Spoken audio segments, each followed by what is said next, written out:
Police में sub inspector से शुरू होकर एयर इंस्पेक्टर से रिटायर हुआ। पुलिस में रहते हुए 2-3 किलोमीटर पैदल ही दबिश मार दे। अब तो हम कोई काम करते ही नहीं। जैसे जैसे उम्र बढ़ती चली गई, बैलेंस की समस्या शुरू हुई। हम ज्यादा देर खड़े भी नहीं हो पाएंगे, घुटने लड़खड़ाने लगेंगे। सारे टेस्ट करवाए, 1 to all CT स्कैन सब करवाया। डॉक्टर बोला बस खाते रहो, इसकी कोई दवाई है नहीं, क्या अमेरिका तक चले जाओ, कहीं चले जाओ। इंटरव्यू देखे थे आप लोगों का, 2-3 डब्बे खा लिए। उसमें हमें रात सी दिखाई दी।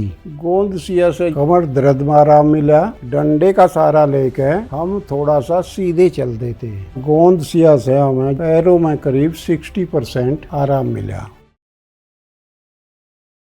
उत्तर प्रदेश के जिला सहारनपुर में रहने वाले रिटायर्ड इंस्पेक्टर महिपाल सिंह जी जिंदादिल स्वभाव के व्यक्ति हैं। यूपी पुलिस में रहते हुए इन्होंने बहुत ही शानदार तरीके से अपना जीवन जिया, लेकिन अचानक 10 साल पहले इनके पैर लड़खड़ाने लग गए। इनके पैरों में डिसबैलेंस की समस्या ने इनको लाठी के सहारे चलने के लिए मजबूर कर दिया और आज इन्हीं की सच्ची कहानी हम आपको दिखाने जा रहे हैं। 75 वर्षीय महिपाल सिंह जी 2009 में इंस्पेक्टर के ओहदे से रिटायर हुए और फिलहाल हसनपुर चौक, दिल्ली रोड, वरुण विहार कॉलोनी, सहारनपुर में रहते हैं। उम्र बढ़ने के साथ साथ रिटायरमेंट के बाद से ही धीरे धीरे इनके पैरों में डिसबैलेंस की समस्या बढ़ती गई। महिपाल जी ये समझते हैं कि डिसबैलेंस की इनकी ये समस्या बीड़ी ज्यादा पीने के कारण हुई है। यही समस्या इनके पिताजी को भी 85 साल की उम्र में हुई थी। पैरों में डिसबैलेंस की समस्या के कारण ये बिना सहारे सीधे खड़े नहीं हो पा रहे थे। खड़े होते ही इनको ऐसा लगता था कि जैसे गिर जाएंगे। डिसबैलेंस तो जी ये दरअसल में बीड़ी सिगरेट की वजह से ज्यादा हुआ मुझे, जहाँ तक मेरा अपना आइडिया है। रिटायर्ड इंस्पेक्टर महिपाल जी ने न सिर्फ सहारनपुर में बल्कि सहारनपुर के बाहर देहरादून, मेरठ तक में इलाज करवाया, डॉक्टरों को दिखाया, लेकिन इनको कोई राहत नहीं मिल पाई। डॉक्टरों ने तो इनसे ये तक कह दिया था कि आप अमेरिका तक भी चले जाइए तो भी इस समस्या से आपको राहत नहीं मिल पाएगी। बावजूद इसके महिपाल जी आज अपने पैरों में डिसबैलेंस की समस्या में 50% राहत महसूस कर रहे हैं और ये मुमकिन हो पाया हकीम सुलेमान खान जी से जुड़ने के बाद। एक दिन महिपाल जी ने हकीम सुलेमान खान साहब के मरीजों के कुछ वीडियोस देखे तो उन्हें पता चला कि हकीम साहब की यूनानी जड़ी बूटी गोंद सिया के सेवन से लाखों लोग अपने जीवन में बदलाव देख रहे हैं। तो उन्होंने हकीम साहब की यूनानी जड़ी बूटी गोंद सिया को उन्हीं की वेबसाइट अतिया हर्ब से ऑर्डर किया और इसके बाद उसका सेवन करना शुरू किया। गोंद सिया के सेवन के बाद महिपाल जी की जिंदगी में एक बड़ा बदलाव आया। बदलाव ये था कि वो अब कुछ वक्त के लिए बिना लाठी के सहारे चल सकते हैं, काफी देर बिना सहारे खड़े हो सकते हैं। ये बदलाव देखने के बाद महिपाल जी का विश्वास हकीम सुलेमान खान जी के गोंद सिया पे और बढ़ने लगा और ये लगातार उसका सेवन करने लगे। आज रिटायर्ड इंस्पेक्टर महिपाल जी के जीवन में जो ये बदलाव आया है, उसी को देखने हम भी इनके घर वरुण विहार कॉलोनी सहारनपुर पहुंचे और इनका हालचाल देखा। नमस्कार दर्शकों, स्वागत है आप सभी का हमारे बेहद खास प्रोग्राम में। मैं हूं आपके साथ शैलजा त्यागी। तो हम पहुंच रहे हैं गांव-गांव, शहर-शहर, कस्बा-कस्बा, क्योंकि हमें मुलाकात करनी है आप सभी से, उन लोगों से हकीम साहब से जुड़ के जो हो रहे हैं सेहतमंद। तो आज मैं सहारनपुर के ही एक जगह आई हूँ, एक कॉलोनी है यहाँ पे जिसका नाम है वरुण विहार। ये पड़ता कहाँ है दर्शकों? सहारनपुर में दिल्ली रोड है, हसनपुर चौक है और यही वरुण विहार कॉलोनी है जहाँ पे रहते हैं महिपाल जी।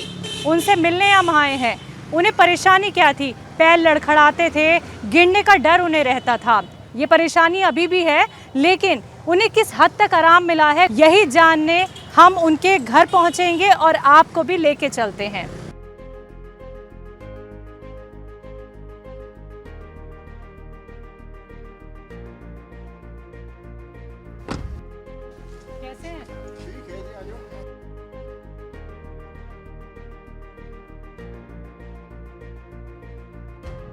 तो दर्शकों, हम लोग आ गए हैं महिपाल सिंह जी के घर पे और इस वक्त वो मेरे साथ बैठे हैं और हम उनसे बहुत सारे सवाल करने वाले हैं, उनसे सेहत से जुड़ा हुआ। तो सबसे पहले तो सर बहुत बहुत शुक्रिया, आपने अपना वक्त हमें दिया। आपका भी धन्यवाद, आपने बड़ा कष्ट करा, आप मिलने आए। नहीं सर, ये तो हमारा काम है कि हम आप लोगों से मिलें और जाने कि हकीम साहब से जुड़ के आप लोग कितने ठीक हो रहे हैं।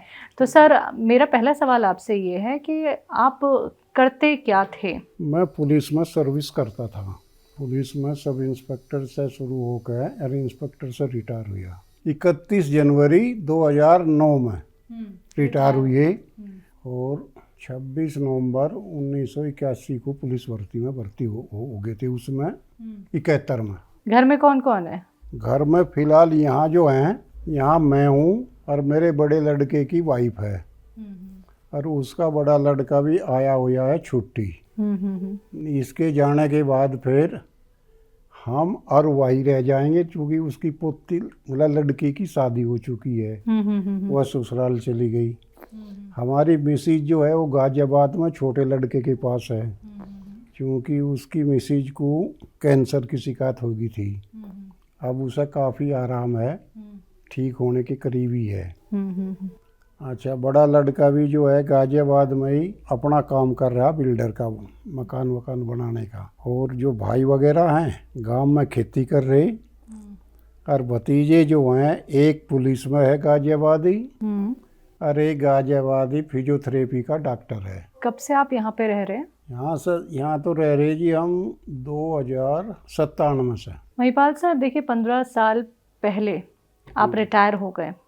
रिटायरमेंट के बाद आपका जीवन कैसे व्यतीत हो रहा है, क्योंकि परेशानी तो आपको रिटायरमेंट के बाद ही आई। हाँ जी। तो कैसा रहा पूरा जीवन? पूरा जीवन जो है ये रिटायरमेंट के बाद का कुछ जैसा गांव में जाते रहे भाइयों के पास, वहाँ भी अच्छे से मतलब काम चलता रहा, आपस में प्रेम भाव रहा खूब। और कभी वहाँ से यहाँ आ गए, और कभी जो है बीच में गाजियाबाद चले गए। छोटे लड़के के बच्चे वहीं हैं, भतीजे के बच्चे वहीं हैं, और एक भतीजा वहीं सी पुलिस में है। अच्छा। वो स्पोर्ट में है 2 साल से। अब गाजियाबाद भी जाना कम हो गया, क्योंकि जैसे जैसे एज बढ़ रही है, ताकत मतलब घट रही है। चलिए, मैं आपकी बीमारी पे तो ज़रूर आऊँगी, पर मुझे ये बताइए, आपकी कदकाठी देख के ऐसा लग रहा है, तो क्या आप एक्सरसाइज वगैरह भी सर करते थे क्या? हाँ, करते थे को। अभी? अब नहीं करते। हाँ। अब तो वैसे ही थकावट हो जाती है, मन नहीं करता। हाँ। लेकिन इरादा रहता है कि मैं चलूं और खूब मतलब टहलूं वहलूं, लेकिन बैलेंस की वजह से समस्या होगी। पहले कितना टहल लेते थे? कितनी दूरी तय कर लेते थे? पैदल ही पैदल? 2-3 किलोमीटर लोग की तो 20-22 में पुलिस में रहते हुए मैं कोशिश करता था कि पैदल ही 20 मार दे। कहाँ से कहाँ तक? 2-3 किलोमीटर दूर तक गांव से, मतलब वहाँ से जहाँ से हमारा थाना था, थाने से 2-3 किलोमीटर दूर अगर गांव है, बखत उठो 20 मारियो, किसी को ना गाड़ी घोड़े की आवाज़ आवे ना कुछ, चुपके से चोरी की तरह दाब लो। तो ऐसी दबिश आपने कितनी बार मारी होगी सर? पता नहीं कितनी बार मारी, गिनती ही नहीं है। गिनती हुई थी इसकी तो। यूपी पुलिस में थे आप? हाँ। ठीक है, तो आपका ट्रांसफ़र भी होता रहा या फिर आप अप डाउन करते थे? नहीं, या कोई समय ही नहीं था, कभी भी कहीं भी जाना पड़ता था? नहीं, ये तो ट्रांसफ़र तो जी ऐसा है, 4-5 साल के बाद में थाना छोड़ना ही पड़े। 12-13 साल के बाद में रेंज भी छोड़ना पड़े, मतलब कमिश्नरी भी, दूसरी कमिश्नरी में जाएंगे आप। पुलिस की नौकरी तो अगर आप सही करेंगे तो 24 घंटे बिजी है। इसमें कोई टाइम नहीं है कि आप 8 घंटे ड्यूटी करके फिर रेस्ट कर लें। आप रेस्ट कर लें, 18 घंटे करूँ जा, कोई काम ना आवे, और छोटा थाना हो, 18 घंटे लौटे रहें, पूरा दिन लौटे रहें, 4 दिन लौटे रहें। अगर नहीं जाने का कहीं मन लग रहा, अगर थाना बड़ा है तो वहाँ तो कुछ न कुछ समस्या आती रहेगी। लेकिन आप अपना वो टाइम याद करते हैं जब मैं इतना भाग दौड़ करता था, अब शरीर को क्या हो गया है, कैसी बीमारी हो गई है कि बैलेंस ही नहीं बन पाता शरीर इसकी का? वजह से तो बहुत परेशानी है जी। इसकी वजह से तो बैलेंस की वजह से जीवन ही नरक हो गया। काम करने को तो तबीयत अब भी करे, मन करता है कि भाग भाग के काम करूं। हाँ करूं, कुछ न कुछ करूं। ये आपको जो तकलीफ थी ये कब से शुरू हुई? ऐसा क्या हुआ था जो ये शुरू हो गई? ये धीरे धीरे बैलेंस की समस्या जैसे ही उम्र बढ़ती चली गई, रिटायरमेंट के बाद में थोड़े टाइम बाद ही धीरे धीरे ये समस्या शुरू हुई। और इस समस्या की जड़ भी मैं बता दूं आपको, मैं पहले चैन स्मोकर था बीड़ी सिगरेट का। और मुझे ये खूब एहसास करने लगा था मैं सर्विस के लास्ट दौर में कि मुझे बीड़ी छोड़ देनी चाहिए, अब ये मुझे नुकसान करने लगी। लेकिन बीड़ी छोड़ नहीं पा रहा था। रिटायरमेंट के बाद भी बहुत प्रयास करा, फिर भी नहीं छोड़ पा रहा था। और इसी से मैं, जहाँ तक मेरा अपना व्यक्तिगत अनुभव है, इसी से मेरे माइंड में गड़बड़ हुई, बीड़ी सिगरेट की वजह से ही। इसी से ही बैलेंस डगमगाना शुरू हुआ, जहाँ तक मेरी अपनी व्यक्तिगत ओपिनियन है। इसके अलावा और क्या परेशानी होने लगी? बस सबसे बड़ी परेशानी तो यही थी जी, बैलेंस की है, अब भी है। या पैर ठीक है? नहीं, दर्द तो जी कभी कभी जैसा है ना, अब बैठे कुछ नहीं है, दर्द कहीं नहीं है। जैसा सोते हैं, पंखे की हवा तेज हो तो दूसरा सारे शरीर में दर्द हो जा, अकड़न सी। तो डिसबैलेंस होना शुरू कैसे हुआ आपको? डिसबैलेंस तो जी ये दरअसल में बीड़ी सिगरेट की वजह से ज़्यादा हुआ मुझे, जहाँ तक मेरा अपना आइडिया है वैसे। और ये समस्या जो है, मैं और भी बता दूँ आपको, हमारे बाबा दादा सभी ओक्का पीते थे, बाप भी ओक्का पीता था, और खूब बाप चैन स्मोकर थे ओक्के के, क्योंकि काम कुछ था नहीं आखिरी दौर में। वह ओक्का डुगाऊ जाते, और दो और चार और बैठे जाते, आके बैठ जाते। तो ये समस्या लास्ट दौर में करीब 85 साल की उम्र के करीब में ये डगमगाने वाली समस्या, ये हमारे पिताजी को भी हुई थी। और हमें ये डगमगाने की स्थिति मतलब 65-67 साल के करीब होगी। पहले नहीं थी हमारे यहाँ बीमारी। और यह मेरे बाद में मेरे छोटे भाई को भी होगी डिसबैलेंस की। हालांकि अब बीड़ी उसने भी छोड़ दी, मैंने कहा भाई से छोड़ दे, या आफत है। अच्छा, ये तो आपको लगता है कि बीड़ी सिगरेट से हुआ है? हुआ है। अच्छा, जब आपका पैर डिसबैलेंस होने लगा था तो आप डॉक्टर के पास गए? डॉक्टर के पास तो जी पता नहीं कितनों के पास जा लिए। कहाँ कहाँ गए? जैसा पहले तो यहीं से न्यूरोलॉजिस्ट है, ये शहर में ही है, यहीं से बड़े डॉक्टर हैं। सहारनपुर में? सहारनपुर में अपोलो से रिटायर हैं। और फिर हमने मेरठ दिखाया, वहाँ से फिर यहीं आ गए। फिर हम चले गए जोली ग्रांट, जोली ग्रांट से आए, फिर हम चले गए सैदुल हिंद। फिर सैदुल हिंद के बाद में फिर हम चले गए बराड़ा। बराड़ा डॉक्टर कहने लगा भाई ऐसा है, उसने सारे टेस्ट करे, और अकेला डॉक्टर नहीं था, 5-7 डॉक्टर उनके बैच में और भी थे।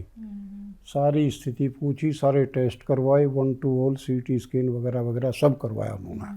करने के बाद में दवाई लिख दी। मैं कहा डॉक्टर साहब आराम नहीं हो रहा, बोला बस खाते रहो, इससे यूँ है बढ़ा गई नहीं, और नहीं इसकी कोई दवाई है नहीं अभी, इसके लिए आप चाहे अमेरिका तक चले जाओ, कहीं चले जाओ, है नहीं कुछ। सर, जब डिसबैलेंस की शिकायत आपको पैरों में होने लगी तो क्या तकलीफ क्या रहने लगी थी? नहीं, तकलीफ कुछ नहीं थी। नहीं, होता क्या था? जैसे खड़े होने की कोशिश करते थे तो नहीं हो पाता था? जैसा हम आज भी, अगर हम सीधे खड़े हैं, सीधे खड़े हैं, अगर कुछ सहारा नहीं है तो या तो दाएं को गिरेंगे या बाएं को गिरेंगे, या आगे को भी गिर सकें अगर कुछ सहारा नहीं है।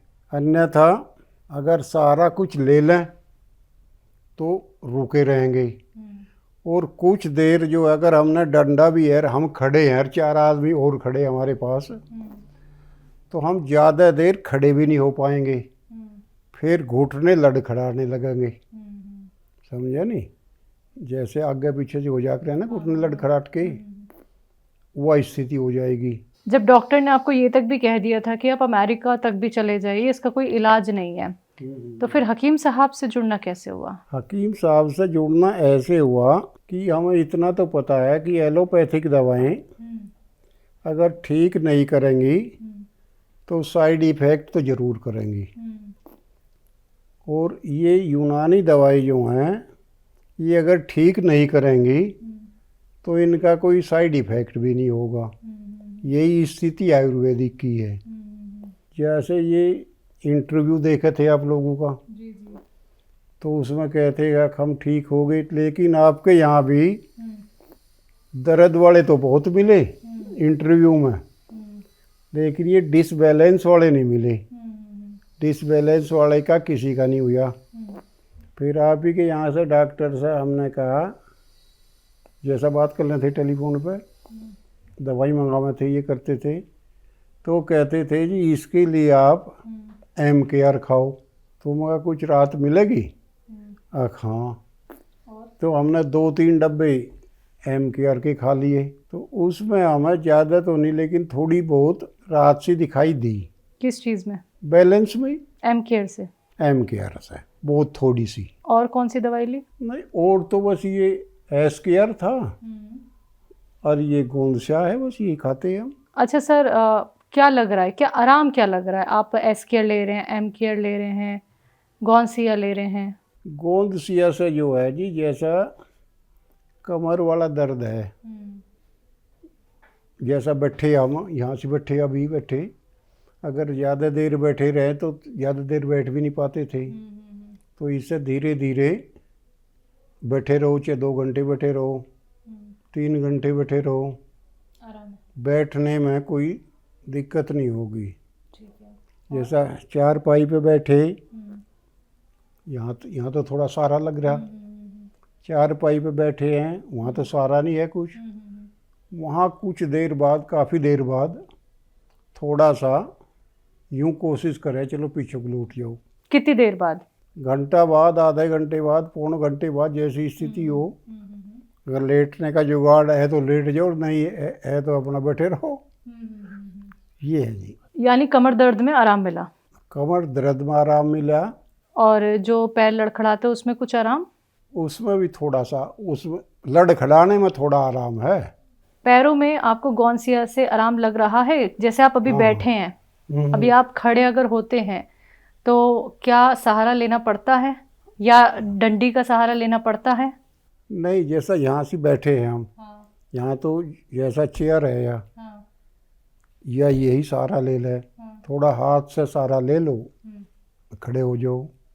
आप मुझे वो दिखाइए कि गॉन्सिया के इस्तेमाल के बाद आपको कितनी राहत मिली है पैरों में, ये मुझे दिखाइए ज़रा आप। हाँ, गोंदसिया से हमें जो है पैरों में करीब 60% आराम मिला। तो सर ये तो बहुत बड़ी बात आपने हमें बताई है कि डॉक्टर्स ने आपको कह दिया था कि अमेरिका तक चले जाइए, आपको आराम नहीं मिल पाएगा, आप ऐसे ही रहेंगे, लेकिन गॉन्सिया के इस्तेमाल के बाद आप हमें बता रहे हैं कि आपको पैरों में 60% आराम मिल गया है। हाँ, सही है जी। तो अभी स्टिक का सहारा? हाँ, स्टिक का सहारा तो लेंगे। स्टिक के सहारे बगैर तो गाड़ी नहीं चल रही अभी। लेकिन आसानी किस चीज में हुई है वो मुझे दिखाइए। डंडे का सहारा लेके हम थोड़ा सा सीधे चल देते हैं, सीधे चलने लगे। आप अभी हमें जब रिसीव करने आए थे तो हमने तो आपके हाथ में कोई सपोर्ट देखा नहीं कि आप डंडे से आ रहे हैं, लड़खड़ा के आ रहे हैं, आप सीधे सीधे हमें लेके आ रहे थे, तो फिर ये कैसे हो गया? ये ऐसे हो गया, डंडा हमारा वहीं रखा था और हमने हिम्मत करी कि हमारे यहाँ मेहमान आ रहे तो लिहाजा इनका वेलकम। तो गॉन्सिया ने जो आराम आपको दिया है? नहीं, गोंदसिया से बताया नहीं मैंने आपको। गोंदसिया जो है दर्दों के लिए, गोंदसिया तो जैसा आप ही लोग बताते हैं हमेशा, दर्द कहीं भी हो, कमर में हो, घुटने में हो, पिंडली में हो, कहीं भी हो, ये दर्द में आराम करता है। तो अभी आपके पास गॉन्सिया है? आप रोज ले रहे हैं? हाँ जी। कैसे? 1 चुटकी मुंह में डालो, गर्म पानी पी लो नाश्ते के बाद, और शाम को भी खाना खाने के बाद गर्म पानी से ले लो, 1 ही चुटकी तो ले लो। दिखाइए कहाँ है गॉन्सिया मेरा। अच्छा, कैसे लेते हैं, खोल के दिखाइए हमें। पाउडर बना लिया? पाउडर है। कैसे बनाया पाउडर? पाउडर इसे पहले तो कूटा उसमें मामजस्ती में, और फिर मिक्सी में पीस दिया। तो दर्शकों देखिए, ये गॉन्सिया है जिसका इस्तेमाल महिपाल सर कर रहे हैं, और देखिए लड़खड़ाने की परेशानी थी, तो अब इनको लगता है कि मैं डंडे का सहारा तो लेता हूँ, लेकिन जहाँ मैं लड़खड़ाता था वहाँ मैं अब सीधा चलने लगा हूँ। तो देखिए ये कितनी चुटकी लेते हैं आप ही हमें बताइए। 1 चुटकी दिखाइए। 1 चुटकी आधा ग्राम बताते हैं। ठीक है, कितने टाइम? 2 टाइम। 2 टाइम लेते हैं गर्म पानी से। गर्म पानी। तो दर्शकों देखिए, ये वो गॉन्सिया है जिसका इस्तेमाल सर कर रहे हैं। 60% इनको दर्द में राहत मिली है, और साथ ही साथ ये देखिए डंडे का इस्तेमाल कर रही हैं। परेशानी उनकी बहुत बड़ी है, पैर उनके लड़खड़ाते हैं, कभी भी लगता है मैं इस साइड गिर जाऊंगा, राइट में, कभी लेफ्ट में गिर जाऊंगा। वो अब सीधा चल पा रहे हैं, लड़खड़ा नहीं रहे हैं।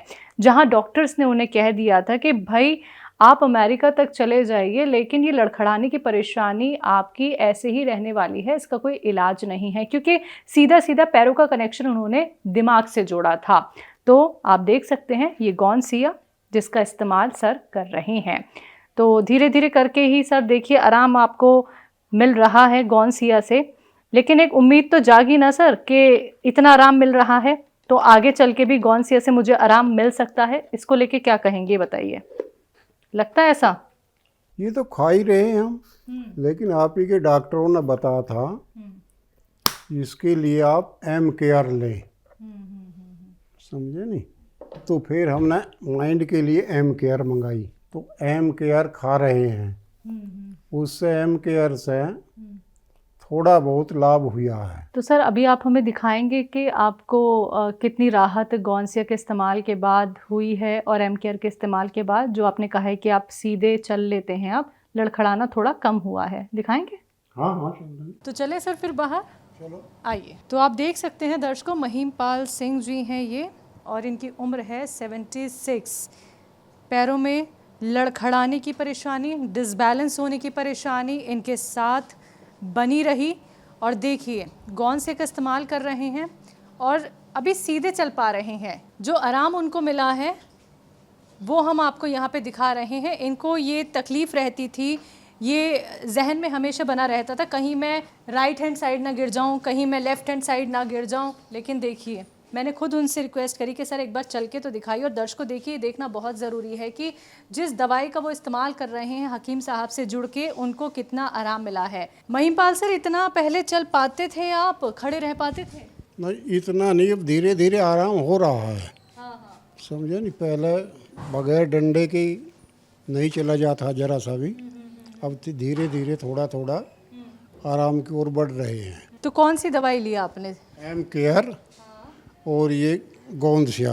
तो वो लाठी का है जिसके सहारे आप चलते हैं। तो देखिए दर्शकों, यही वो लाठी है जिसके सहारे महिमपाल जी चलते हैं। वो एक मन में जो डर है वो बना रहता है कहीं मैं गिर ना जाऊं, क्योंकि पैरों का बैलेंस बनना बहुत ज़रूरी है। देखिए दर्द की शिकायत उनको इतनी नहीं थी जितनी कि उन्हें पैरों में थी। ये लाठी लेना आपने कब से शुरू किया था? लाठी तो जी करीब 4-5 साल पहले से ले ली थी। तो इसके बिना बिल्कुल नहीं चल पाते थे? ना इसके बगैर चलते नहीं थे, डर सा लगता था। तो चलते कैसे हैं आप इस लाठी के सहारे? ऐसे चले। ये देखिए ये लाठी के सहारे ऐसे चलते हैं दर्शकों।